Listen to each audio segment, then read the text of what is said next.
सोचिए एक लड़की के सामने तीन रास्ते हैं। पहला रास्ता बॉलीवुड और मॉडलिंग की दुनिया का, जहां ऑफर्स की लाइन लगी है। दूसरा रास्ता हार्वर्ड यूनिवर्सिटी में पीएचडी करने का, जो दुनिया की सबसे मशहूर यूनिवर्सिटी है। और तीसरा रास्ता इंडियन आर्मी, जहां 11 महीने की कड़ी ट्रेनिंग है, धूप है, पसीना है और सैलरी भी उतनी नहीं जितनी बॉलीवुड में एक एड शूट की होती है। ज्यादातर लोग दो में से किसी एक को चुनेंगे, लेकिन कशिश मेटवानी ने तीसरा रास्ता चुना और आज वो लेफ्टिनेंट कशिश मेटवानी है, इंडियन आर्मी की एयर डिफेंस रेजिमेंट में कमीशन्ड ऑफिसर। कशिश 9 जनवरी 2001 को मुंबई के उल्लासनगर में पैदा हुई। उनका परिवार सिंधी है। अब उल्लासनगर वो जगह है जो मुंबई से करीब 60 किलोमीटर दूर ठाणे जिले में आती है।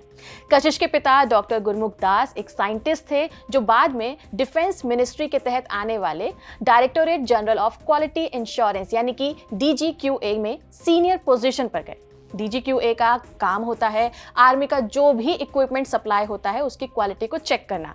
तो डिफेंस का कनेक्शन पहले से ही था। उनकी मां शोभा मेटवानी आर्मी पब्लिक स्कूल घोरपड़ी में टीचर रही हैं। घोरपड़ी पुणे में कैंटोनमेंट एरिया है, तो कशिश का बचपन आर्मी के माहौल में बीता है। शिलोंग में, दिल्ली में, पुणे में, बैंगलोर में और अलग अलग शहरों में पोस्टिंग के साथ साथ वो शिफ्ट होते रहे हैं। अब ये बैकग्राउंड इसलिए जरूरी है क्योंकि जब आप आर्मी के माहौल में पलते बढ़ते हैं तो यूनिफॉर्म आपके लिए सिर्फ कपड़ा नहीं रहती है, वो एक आइडेंटिटी बन जाती है।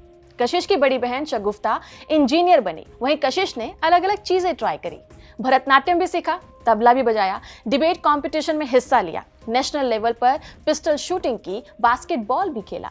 पढ़ाई की बात करें तो कशिश ने सावित्रीबाई फुले पुणे यूनिवर्सिटी से बायोटेक्नोलॉजी में मास्टर्स किया। उसके बाद वो बैंगलोर गई, जहां उन्होंने IISc यानी कि इंडियन इंस्टीट्यूट ऑफ साइंस में न्यूरोसाइंस पर रिसर्च थीसिस की।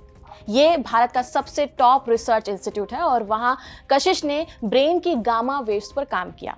गामा वेव्स वो ब्रेन सिग्नल्स होते हैं जो हमारे ध्यान लगाने, याद रखने और सीखने से जुड़े होते हैं। और इस रिसर्च के बाद उन्हें हार्वर्ड यूनिवर्सिटी से पीएचडी का ऑफर आया। ज्यादातर स्टूडेंट्स की यही ख्वाहिश होती है कि बस एक बार हार्वर्ड से कोई लेटर आ जाए।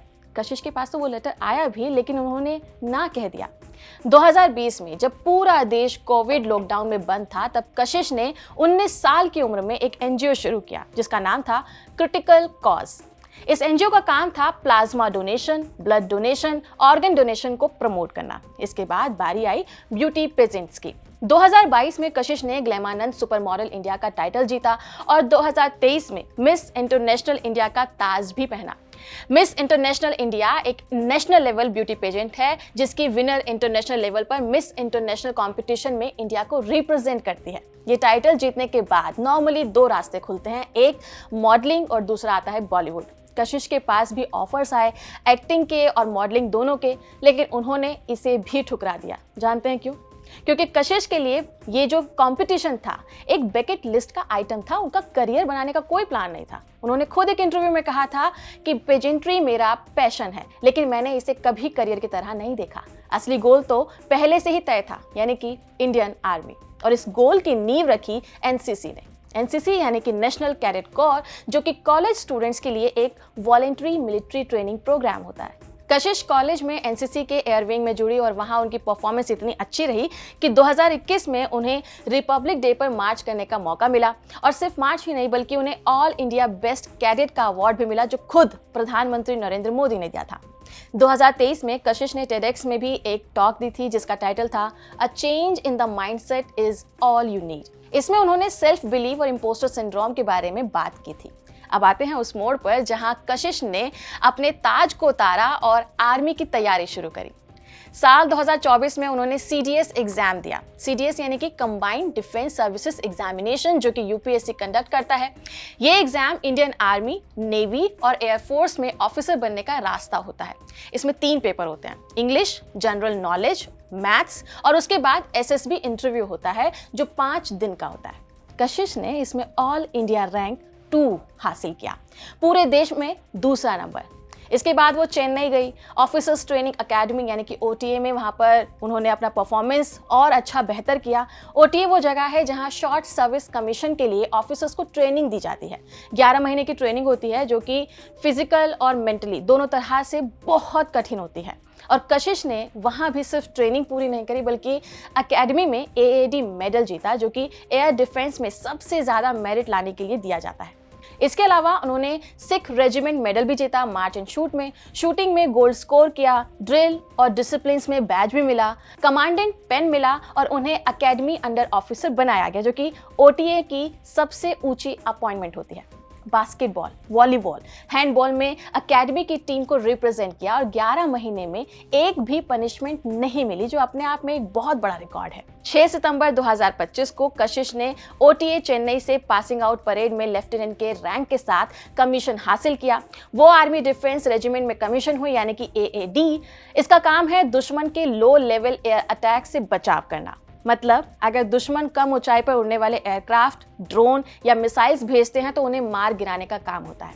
ये regiment military base, airfield, dam, nuclear plant जैसी जरूरी जगहों की हवाई सुरक्षा भी करती है। और यही रेजिमेंट हाल ही में इसलिए चर्चा में आई है क्योंकि ऑपरेशन सिंदूर में इसने अहम भूमिका निभाई।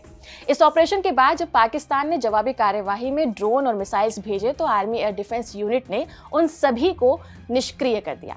आकाश मिसाइल सिस्टम, ओसा, पेचोरा जैसे प्लेटफॉर्म्स लगाए गए थे और इंडियन एयर डिफेंस ने 7 से 10 मई तक लगातार 4 रातों में पाकिस्तान के ड्रोन्स पर जो अटैक हुए थे उनको नाकाम किया। तो कोई भी ऐसा ठिकाना नहीं छोड़ा था जहां पर इस पूरी की पूरी टीम ने अपना परफॉर्मेंस बेहतर ना दिखाया हो। तो लेफ्टिनेंट कशिश मेटवानी उसी एयर डिफेंस आर्म का हिस्सा है जिसने ऑपरेशन सिंदूर में देश की एयर स्पेस को सुरक्षित रखा। अब पूरी कहानी को एक साथ देखिए। एक लड़की जो मुंबई के उल्लासनगर में पैदा हुई, आर्मी स्कूल में पढ़ी, भरतनाट्यम और तबला सीखा, नेशनल लेवल की शूटर बनी, IISc में रिसर्च किया, मिस इंटरनेशनल इंडिया बनी, हार्वर्ड का PhD ऑफर भी ठुकराया, CDS में देश भर में दूसरी रैंक लाई, OTA में सबसे ऊंची अपॉइंटमेंट मिली और अब वो उस रेजिमेंट में सर्व कर रही है जिसने ऑपरेशन सिंदूर में देश की रक्षा करी। तो ये कहानी ग्लैमर छोड़ने की नहीं है, ये कहानी उस इंसान की है जिसने हर फील्ड में अपना बेस्ट दिया है और फिर जानबूझकर वो रास्ता चुना जो सबसे कठिन होता है। आपको ये कहानी कैसी लगी कमेंट सेक्शन में जरूर बताइएगा। इस वीडियो को शूट किया है सर्वेश ने, मैं हूं डिम्पिका और आप देख रहे थे खबर का।